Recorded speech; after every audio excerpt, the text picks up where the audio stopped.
Hey, Josh. There we go. There you go. That was Ethan, Josh.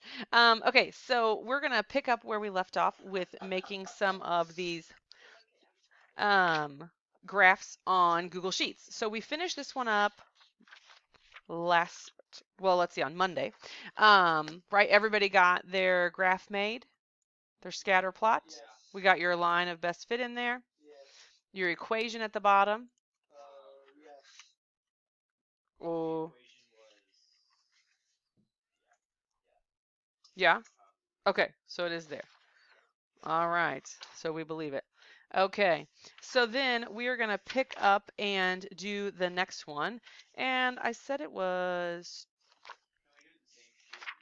we'll do a new sheet. So yep, so you're going to do a new sheet. So mine is, we're going to do example 3, which is the next one. Um, yes. Oh, to add a sheet, yes. Yep, so there's a plus sign down here, right there, down at the bottom left. So you hit the plus sign and it's going to add a blank sheet for you. Yes, good call. Things that I forget to tell you. Um, and oh, it would help if I had the right book. I was like, why can't I find this? Because I'm looking in geometry.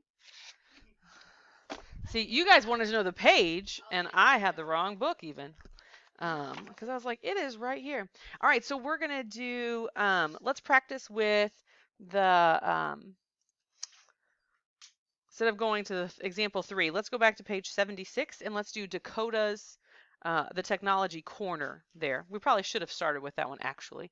It was easier than the one we did yesterday. So we're going to do the same thing. Our table is going to have the age in years, just like on page 76 in Dakota's, and the height in inches. So you need to input this data into a table to get started. Uh-huh. It is just the chart on the right that says Dakota's age and then height. Yep. Yep, it kind of looks like it. Yes, so let's practice with that one. And I'm going to pause the video while you get that out and you practice too. Again, page 76, the technology corner is where you're getting your information from. Okay, I'm going to go ahead and sum these two just to make sure that you get the same number as me, that you did it correctly. Remember, that was just a way for us to check your values. So if you get 46 for the first column and 304.9 for the second column, then you should have your numbers in correctly. And from there, okay, see if you can follow the steps that we did in class. Remember I gave you that printout of the steps? See if you can follow the steps in class and get your graph to look like mine. All right, so hopefully you're not trying to make your graph look like this one, like I had said, because I have not deleted these summation values in there. So it totally messed up my graph. So your graph should look like this. Got it? Cha-ching. All right, then on to example 3. Okay, so you need another new, so to the bottom left, another new sheet. And page 78, example 3. All right, so if you look there, it says use technology to create a scatter plot of the data in the table. Determine the line of best fit, that's what you put in there, the correlation coefficient, and the coefficient of determination. So again, you have to make this graph to do that. And then we're going to predict the test scores of a student with a homework average of 85. Okay, so first up, you have to do the same thing. Get all your data in there and make your graph, and then we'll go over A and B together and how to get those answers. All right, I am going to go ahead and sum these for us so you can check as you're going. But again, it's going to change my graph, so don't get confused because then my graph looks totally wonky. Okay, so I'm going to delete the sums here so we can actually see my real graph, and you can check how your graph and your equation looks to my graph and see how you did.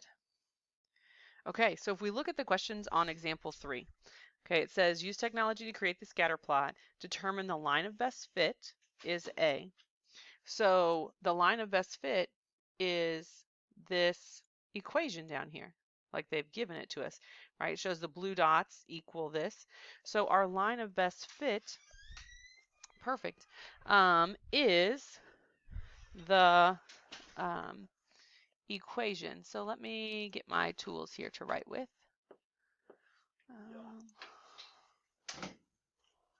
Okay, so my line of best fit, we would say, is, if I could get it to write, thought I had a pen, all right, is y equals, and we write our equation, 0.941. It's already there for you. I'm just writing it out here. 9.41. Is that another one? Are there two ones? Or just one? Or which one? The equation at the bottom. 0.941. 941 asterisk thingy. Oh, okay. We'll leave the asterisk off. X plus 4.14 r squared. Okay, and it gives us that. Equals 0.906. Okay, 0.906. All right, so we actually, when we write the r squared, we use the, I'm going to erase that, because when you see it written, it's going to be a lowercase r. It's the same thing, it's just the way that the program writes it. It's fine, but you would see a lowercase r.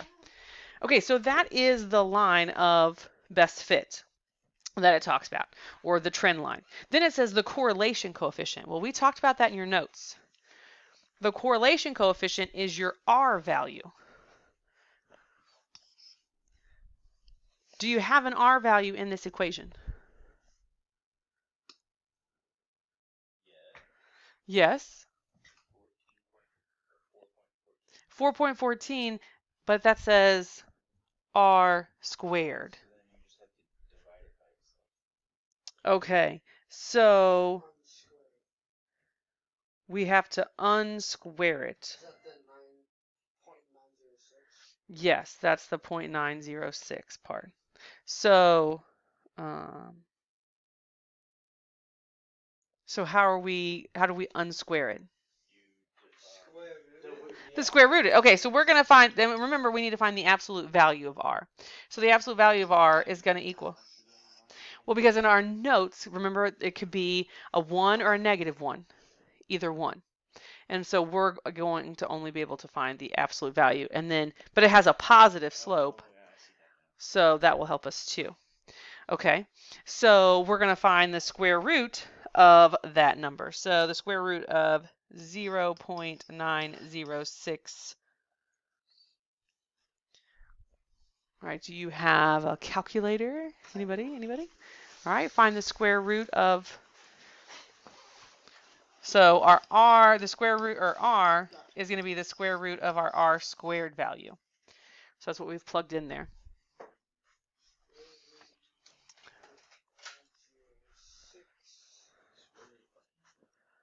The square root of 0.9518440.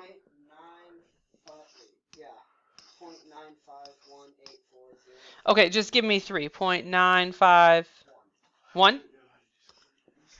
Okay, don't know how to do. Hold on, time out. Don't just put it away. I know. You use the same calculator as me. You push the second button, and then this button right here next to the 7. Okay, see this? The number, and then you gotta close the parentheses. The second button goes to all the features on top of the calculator. So yep, so that's the square root button. And now you put the number in. So the 0.906. 0.906. Close your parentheses. Yep, and then hit equals. There you go. You just found the square root of 0.906.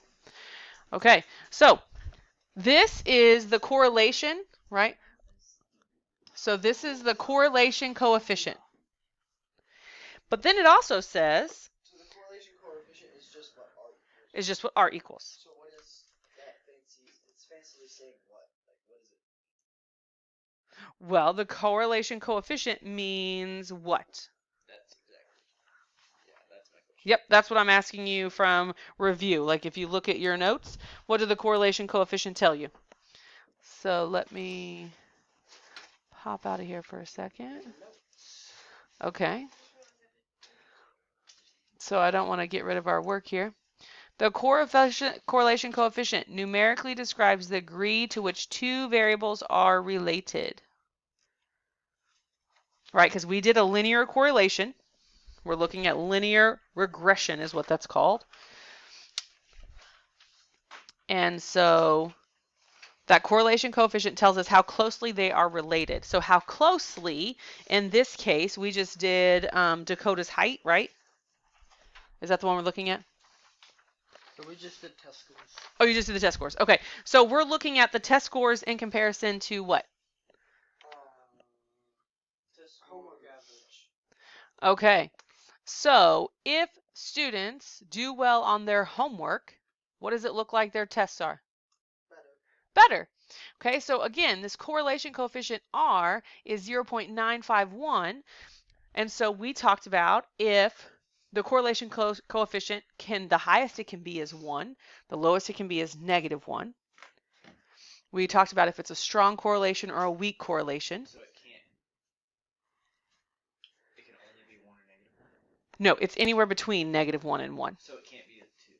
Can't be a 2. So it has to be anywhere between -1. Yes. And when we find the absolute value though, like in this case we found the absolute value of it, it's always going to be a positive in that case. But Okay. because this has a positive slope. So it's just basically just going to be a decimal. Yes. Almost always. It's always going to be a decimal. So if it's a positive slope, we're finding the absolute value, but if it's a negative slope, we aren't necessarily finding the absolute value? No, I'm saying we can look at it to know that because this has a positive slope, it's called a positive correlation. If it has a negative slope, I don't know that any of the other graphs we did had a negative slope either. Example 2 kind of has a negative slope, okay, with the Olympic time. So the more, the later in years, then the faster they ran the race. Okay, so its correlation coefficient, if this would be a negative because it has a negative slope. Even though. Okay. It's just the slope of the line. Right, it's just the slope of the line, correct. Okay, but like on this one, so it's a positive slope, so it's a positive correlation coefficient. So we know that it's a positive relationship from that. So we have a positive relationship, and we can determine based on this number well, actually, hold on. Not based on that number. Let me go back. What is so the next question that it asked us was, what is the coefficient of determination? And that one is? That is the R squared. So it's the same thing, you just don't have to find the square root. It's just that number. Right, it's just that number. So the R squared is that 0.906. Okay, so let me flip back over here. So yeah, so our R squared is 0.906, which means that it has a positive correlation or a positive relationship. So as 1 increases, as our homework increases, our homework average increases, our grade also increases. Okay, so they're both increasing. But is this a weak correlation, a strong correlation, or just a correlation, a positive correlation? Isn't it if it's the closer to 1 it is, the stronger it is? Yes, but there were limits there. So in your notes, if you look back, there were limits to what we described as weak and strong. So let me go back here. So below all this, okay, so we have to, okay, so strong correlation is when our R value is greater than greater than 0.8, and it's a weak correlation when our R value is less than 0.5. So it's a strong one. This one is a strong one because our R value is 0.951. So if it's in between 8 and 5, it's just a correlation. It's just a correlation. So this is a strong positive correlation. And that's all that they were looking for? Yep. We had to do all that work to find out that there's a strong positive correlation. So like if it's. But there's more to doing the work. So But give me. It said you're finding 2 of them. You're finding the linear correlation, and then what was the other one? So you're finding the correlation coefficient is your R. I don't know why my thing quit. Okay, there it goes. So your so we have a linear correlation. That's what we're looking at. But in there, the correlation coefficient is the R. Sorry. And the R squared is a coefficient of determination. Is the name for that. So it's, which one do you use to determine if it's strong or weak? So strong correlation right here when R, the absolute value of R. So not R squared. Not R squared. So you're using the correlation coefficient, not the correlation of determination. Correct. Can I go to the hall so I can focus? Yes, you can. Or if the classroom next door is, or wherever, you can find a place. Okay. So then there's one more question to this problem. If we look at the book on page 78, question B says, predict the test score of a student with a homework average of 85. So we've done all this work and there's another payout. We got the equation, so now we can predict a test score. And yeah, you could use the graph to predict it, but that's not the best option. What would be the best option? I'm going to erase some of our... Are you good if I erase some stuff here? Yeah. Okay. I'm like, because we have a lot, which is good, but... Yes, you just plug the numbers into the equation. So what would we plug in if we're looking for, let's see, predict the test score of a student with a homework average of 85. So their homework average is 85. Where would I put that? As my x value, right? Because it's on the x-axis. Yes. So we're going to solve for, and you can use your calculator, when 0.941 times 85 plus 4.14.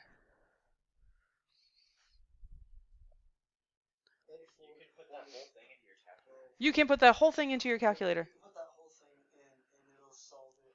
You can put a really long equation into these things and it'll solve it with the order of operations. But you have to put it in correctly. You can put like y, you can just put like 9.41. Yeah. Yeah. Mm-hmm. Yep. Okay. That's easy Okay. enough. 84.12. Let's see if we get confirmation on that. So Ethan says y equals 84.12. It's actually 100.125, but I figured you just wanted to 0.12. Okay, but if it's 0.125, your rounding skills. If it's a 5 or greater, we round up. So you would tell me 0.1.13. Okay, so good. But I'll leave that and I'll write 84.13 is what Ethan tells us. See if you can confirm that.